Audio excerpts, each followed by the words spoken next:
Hello dear listeners, and thank you for joining us for yet another edition of Special Echo, your insightful and thought-provoking program on Season Media Radio.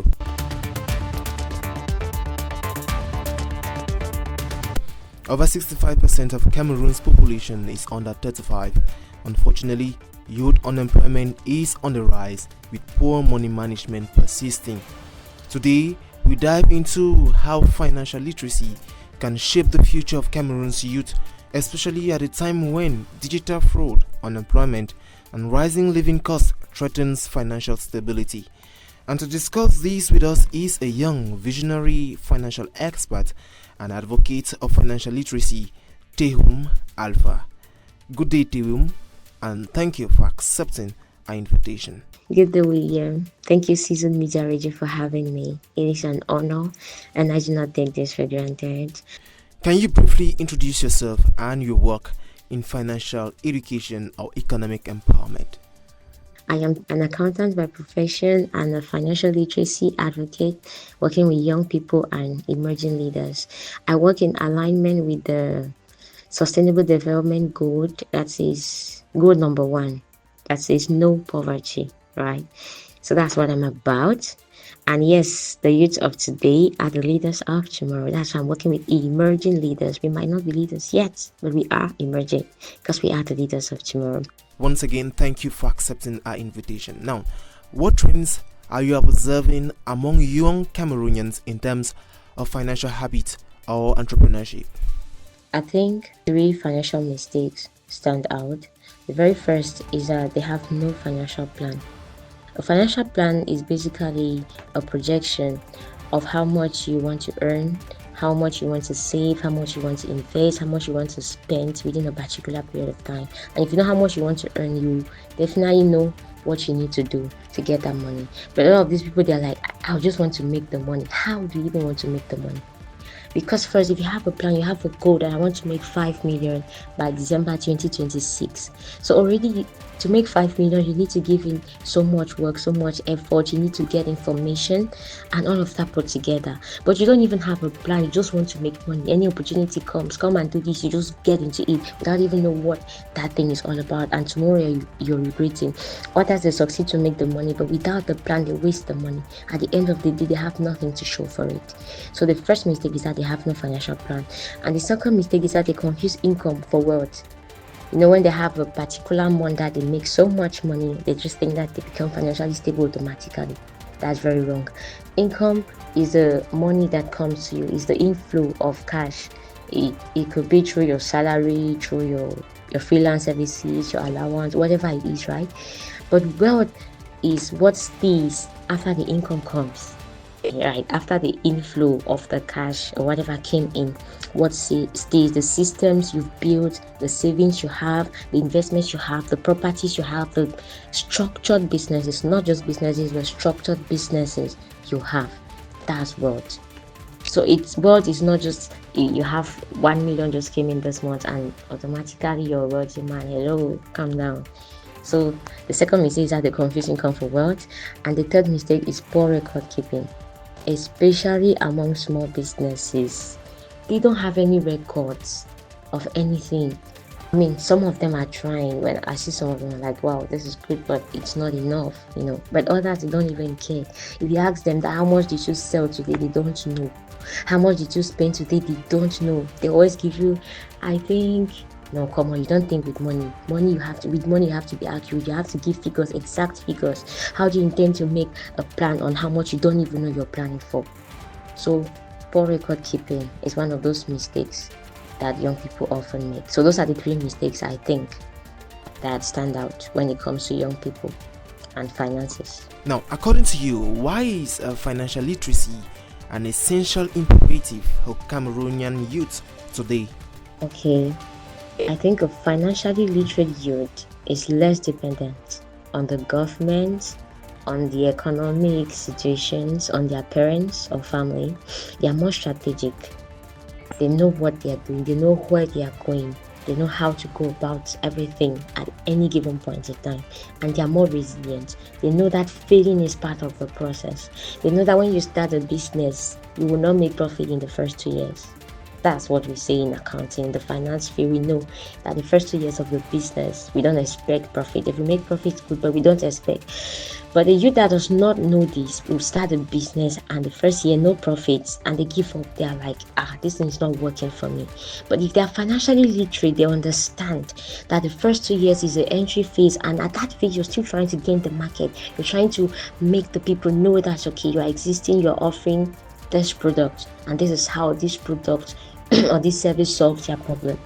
So you're all about creating awareness. They understand that, right? So even if they are failing, they know that failing is part of the process. Yeah, but how does financial literacy connect to youth empowerment and national development? Imagine that you have many young people that have value upstairs. My dad always says that the money is not the 10,000 notes you have in your hand, but it's the value that you have in your head. Means how much you know is directly proportional to how much you will make. So if you have this youth that have this value upstairs, they know how to manage money, they know how to make money, they know how to sell themselves, they are definitely going to build sustainable businesses. They'll reduce that debt dependency. Even if they are getting in their debt, they are taking this debt for investment, and they've made thorough research about this investment. They know how to manage the risks that comes with investment, and they definitely know how to make long-term decisions. Now imagine you have this youth times thousands of youths in the economy.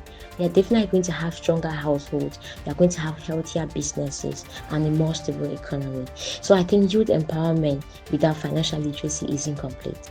Quite sure, but we know there are different factors that actually play a role in this financial literacy of a thing. To what extent do you think that our educational system equips young people well enough with financial skills? I think not adequately. Even though recently there are some changes at the secondary level, they've introduced entrepreneurship as a subject for the technical section. So that goes a long way to help, but it's still not adequate. And yeah, there's entrepreneurship as a course at the university level, but even so, it's still theory. It's more of theory than practical. So our system is very strong academically with theories, but no practical thing that they teach when it comes to money. Many students graduate knowing those theories, but they don't know how to budget. They don't know how to manage debt. They don't even know when to take a debt or when not to. They just take a debt whenever they feel like it, without even knowing when you're going to pay back. Just borrow me the 2K first. I'll pay you back now. You're my guy. They don't know how to save consistently. They don't even know how to interpret a basic financial record. Like, okay, this is a basic financial record. These are my expenses. This is my income. This is my savings. So what's the interpretation? Like, after having all of this, what do I get from all this? They don't know. Thank you so much, Theo Alpha. Dear listeners, if you're just joining, you're listening to Specialico on Season Media Radio. Tune in every Friday as from 2 p.m. on our frequency. And of course, we are still talking financial literacy in this current economic climate. Theo Alpha, high cost of living, job scarcity are among all the reasons why unemployment and financial literacy could be facing some ups and downs. What are the biggest financial obstacles young people are facing in spite of, or rather in this current climate?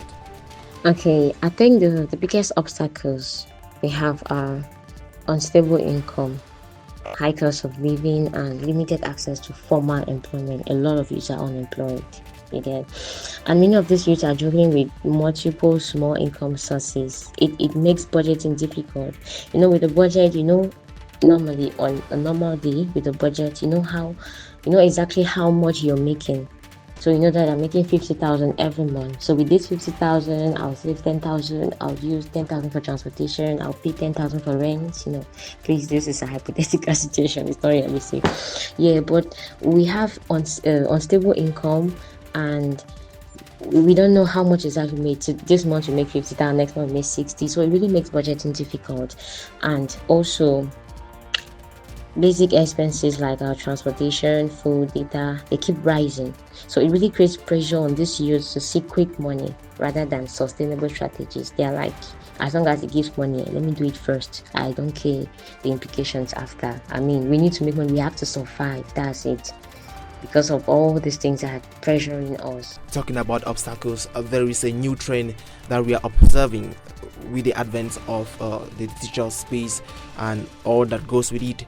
It is the concept of digital money, which is booming, So what are the risks that the youth should be aware of, especially with, mobile money fraud, loan apps, and business deals on social media and all the rest? Digital money has brought convenience and also danger.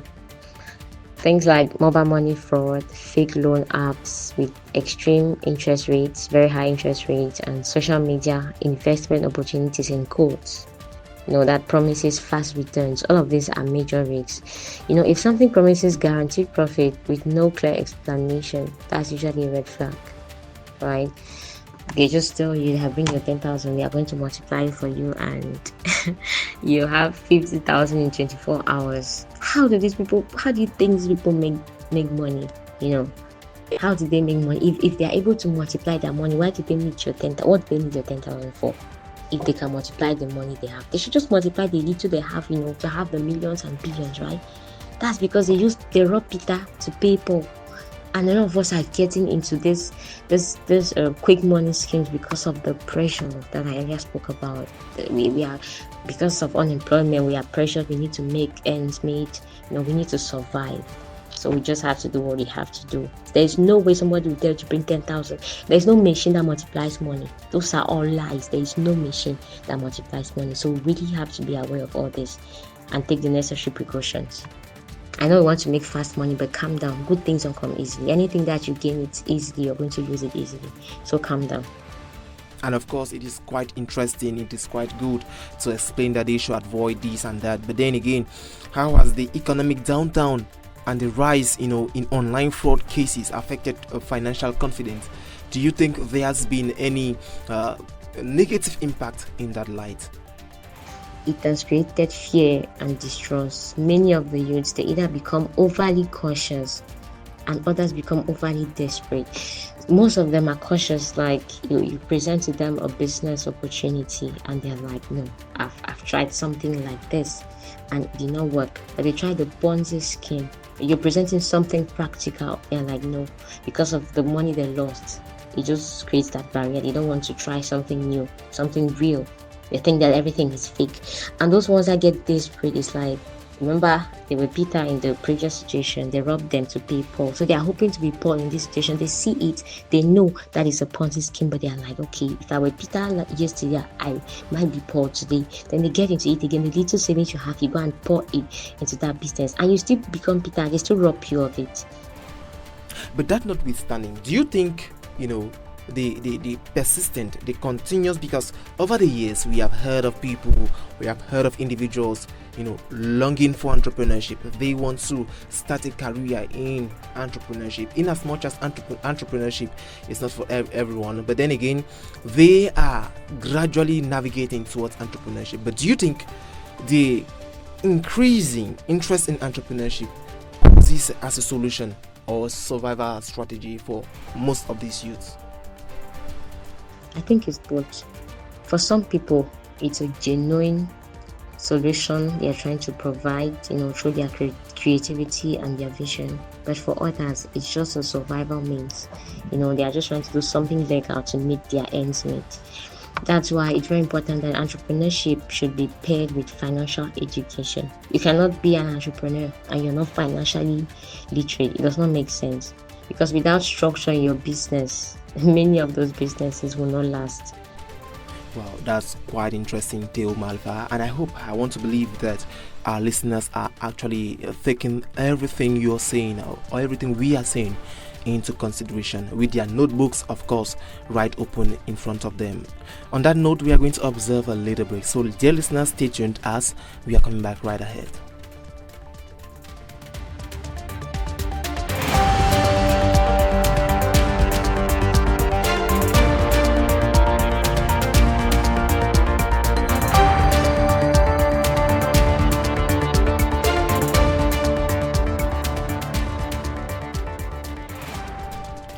Welcome back. If you're just joining us, dear listeners, you're listening to Special Echo, your insightful and thought-provoking program on Season Media Radio. At the anchor, I'm Fru William, and with me is our guest of the day, Deum Alpha. And of course, we have talked about financial literacy and the numerous obstacles, the origin, the concept, and everything that goes with it. We are now venturing into the part of opportunities and solutions. Deum Alpha, what do you think are the practical steps that young people can take to build a strong financial habit even with limited income? I think they should start with clarity, not the amount. Yes, the income is limited, but when you have clarity on how to track your income, how to track your expenses, how to save consistently from the little you have. So here it's about the habit, it's about the disciplines, how to create a small budget, right?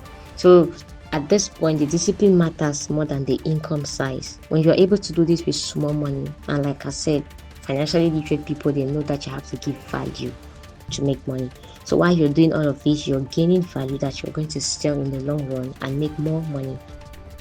Quite interesting, quite good. But then again, we are living in an era where we cannot do without the digital, tools. Artificial intelligence is coming in, and according to statistics, artificial intelligence is going to swallow up maybe 80% to 90% of professions by 2030. To what extent, or rather, how can the youth leverage these digital tools, be it mobile wallets, be it budgeting apps, micro savings platforms, or even artificial intelligence, to grow financially speaking? The tool is as good as the habit behind it, like the habit you want to create with that tool. I, for one, I have a mobile app that I use to track my expenses. So at the end of every month, I know how much I spent on transportation to work. I know how much I gave to church as offering, and all of that. I think this tool should help support discipline, but it should not replace it. So there are mobile wallets that help you to separate your spendings from your savings. There are budgeting apps that can help you to budget. There are micro saving platforms that can encourage consistency. Now, as a financial expert, what do you think are the legitimate opportunities that exist today, that youth could earn through, or rather invest small amounts in? You should just learn a skill, a monetizable skill. Learn how to monetize that skill and then monetize. Remember, I always say that money is a value you have of this. How much you want to make will depend on how much you know. So it's what you know that will give you what you want. Learn something. Learn a skill. There are many monetizable skills out there. Social media management. A lot of people are going online, right? A lot of people want to create content. Businesses are creating content, so they need these content creators. They need these social media managers. They need content writers. They need ghost writers. People are writing books, but they don't have time to write those books. So you can be a ghost writer to write those books. You can also teach personal development coaches. People are taking their personal development seriously. So you just learn something, learn how to sell it, package it well, and sell it. You can do freelancing services. Most of these services are done freelance, right? You can, start your small business. But I believe that at this stage, I would encourage the youth to focus more on income stability and savings discipline before they want to make complex investment. Don't go and carry all your savings and put in something that you don't understand. So just keep making the money and saving, right? With a purpose that you're intending to invest while studying businesses that you want to invest in. It's very important. You don't just invest when you don't know what you're investing in because somebody promised that it's going to give you this amount of money at the end of the day.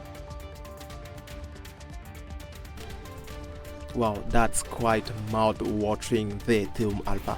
Yes, but we shouldn't forget that the government has a crucial role to play in the economy, in the society of a country, and of course in the life of its populations, and most especially the youth.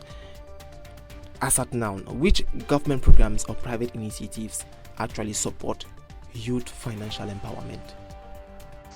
There are many government and private initiatives that support youth empowerment. First of all, we perish because of lack of knowledge. As the Bible says, we do not have that information, and then we just stay back and criticize the government. But I'll advise all of us who are intending entrepreneurs to go to the Ministry of Medium and Small Size Enterprises. you can go to the delegation in your area and ask. Say that you're an intending entrepreneur and you're looking for support, people who can support you grow. You don't have the capital, this is my business. They are going to give you. There are many private initiatives that are collaborating with the government to support this entrepreneurship. There are many people who are willing to invest their money in businesses of youth, right? So they go and they show their willingness to the ministry, and then when you go there, they connect you with these people. They are going to vet your business plan to see if it actually makes sense, your business proposal, and if it makes sense, if you know how to sell the business plan, you're going to get this money. Out of Cameroon, you have the Tony Elumelu Foundation that supports youths. It's everywhere, all over Africa, but it's not Cameroonian based, right?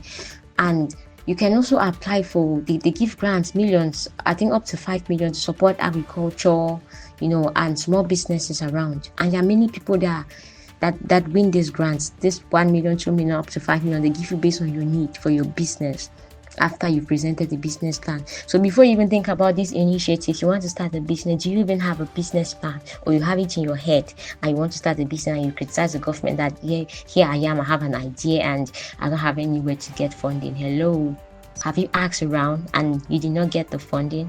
At least ask around first before they did not give you, then you will know that you tried. Don't just stay back and criticize. So there are a lot of these initiatives that are supporting youth empowerment. Go to those delegations, Ministry of Small and Medium-Sized Enterprises, Ministry of Youth Affairs, go to their delegations and ask.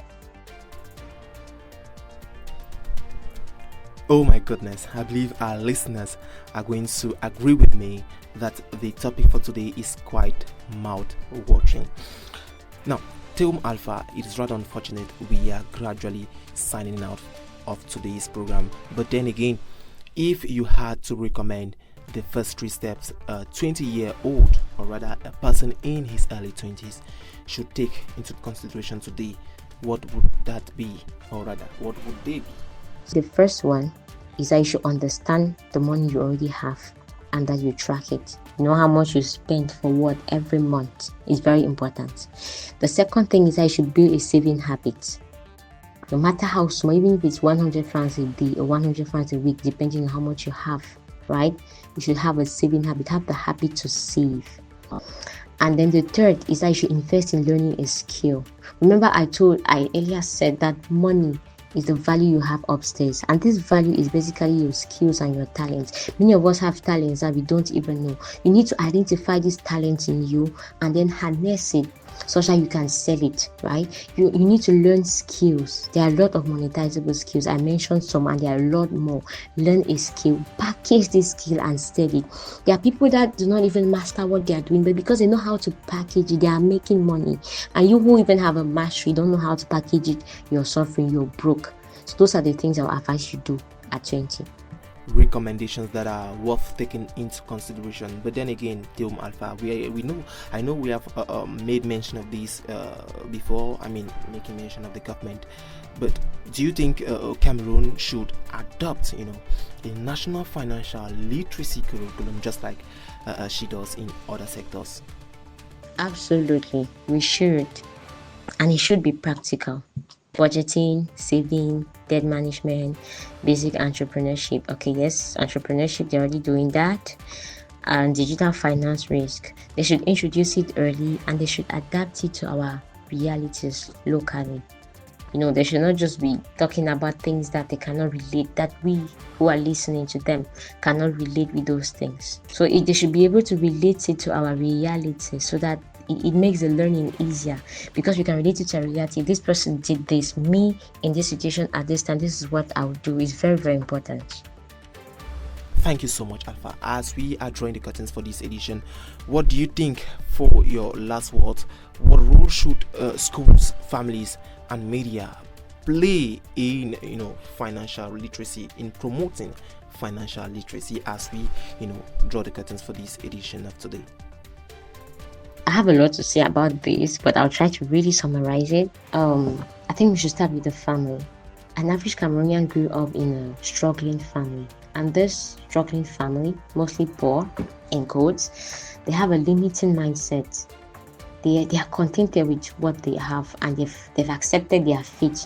They call it their fate, that okay, maybe we're not meant to be rich. Some of them believe that riches can only be gotten illegally. Riches can only be gotten through maybe joining a cult or something. But that's not true. In as much as there are people who do that, but that's not true. Instead of telling yourself that, I'm not saying you should not be contented with what you have, right? But in as much as you're contented, aim for more. Okay, let's be honest. Do you like your financial situation? Yes, you listening to me. Do you like your financial situation? I believe not, right? Then ask yourself, how can I do to upgrade the lifestyle of my family? I mean, in every family, there's always that one person that will come and change everything. Why don't you be that person? Ask yourself, how can I upgrade the lifestyle of my family? It's going to take time, but it's worth it. And since our parents are already in their late 40s, they're already retiring, most of them. We are the upcoming parents. So we should be able to build in our children financial literacy. And you cannot give what you don't have. You cannot give what you don't have. So we need to be, first of all, financially literate as upcoming parents. I'm saying because our parents are retiring already. So us who are upcoming, we have to build ourselves financially, and then we impact our children with this. And then our schools I would advise that since schools cannot have it, but they can have it, but they don't want to have it, maybe for now, as a course to teach financial literacy, like Financial Literacy 101. They should invite experts who are financial educators to come to this school, maybe, I don't know, twice every semester for the universities and once every term for the secondary schools, and talk to these and talk to these youths about financial literacy, how to earn money, how to manage the money, how to grow the money, how to keep the money growing. Some people grow and get to a certain point, they can no longer continue. No, you have to keep it growing. Look at Elon Musk. He keeps growing. Every day his net worth increases. He's not satisfied where he is, even though he's supposed to be the richest man on earth. He's not satisfied, right? He keeps growing. The net worth keeps increasing. That's the spirit. And then the media, please, the media should educate and not glorify unrealistic lifestyle. I mean, there's a lot of pressure on social media because of the unrealistic lifestyle. People borrow dresses, cars, and everything, and they live a fake life. And it comes and pressures the youth. Like, look at this young person. This person that I know is already riding in this car. What am I doing? And because you know that you cannot have that car now legally, you go the illegal way. So instead of glorifying those unrealistic lifestyle, the media should educate. Yeah, it's really difficult, but it's possible. I mean, with God, all things are possible. Thank you so much, Teum Alpha. It was a pleasure having you on the Season Media Radio. We want to remind our dear listeners that Teum Alpha is a young visionary financial expert, and of course, he is equally an advocate of financial literacy who is advocating against this sustainable development goal number 1, which is poverty. And of course, it is all open for you and I to fight poverty, because poverty sometimes constitutes a major problem to the emancipation of the youth. Thank you so much, Alpha. Dear listeners, it is on this note that we draw the curtains for today's edition of Spatially Go. See you soon for yet another edition on Season Media Radio. At the anchor, I was William.